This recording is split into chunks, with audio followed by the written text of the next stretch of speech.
আসসালামু আলাইকুম প্রিয় ভিউয়ার্স। আজকে আমি কি পাক করছি, এই যে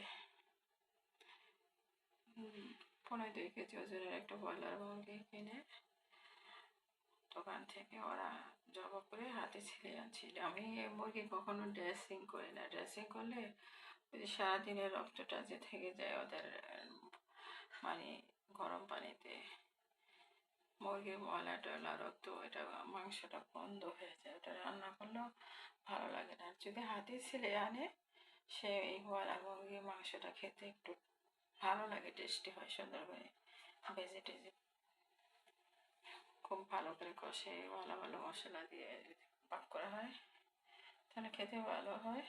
তো প্রিয় ভাই বোনেরা, দেখতে পাচ্ছেন আমি এই যে হাতে ছিলে মুরগিটা ওদের দিয়ে নিয়ে আসছি, 4 টুকরা করে নিয়ে আসছিলাম। পরে আমি ঘরে এসে একটু সাইজ করে কেটেছি নিজেদের মতো। নিজেরা খাবো তো, তাই মেহমান খেলে হয়তো একটু বড় করতাম। আর এটা হচ্ছে আমি করছি, এই আগে আরেকদিন নেহারি পাক করছিলাম, আজকে মানে সামনে তো কোনো জায়গায় চলে আসছে, ফ্রিজ খালি করতেছি।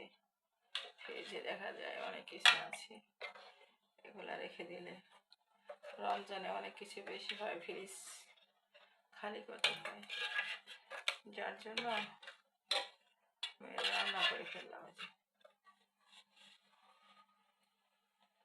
নেহারি পাক করছি, ঠিক আছে। প্রিয় ভাই বোনেরা, আমার ইউটিউব চ্যানেলটি নতুন, আপনাদের সাপোর্ট চাই। লাইক দিয়ে সাবস্ক্রাইব করে পাশে থেকে আমাকে সাপোর্ট করবেন। রাখি, আল্লাহ হাফেজ, আসসালামু আলাইকুম।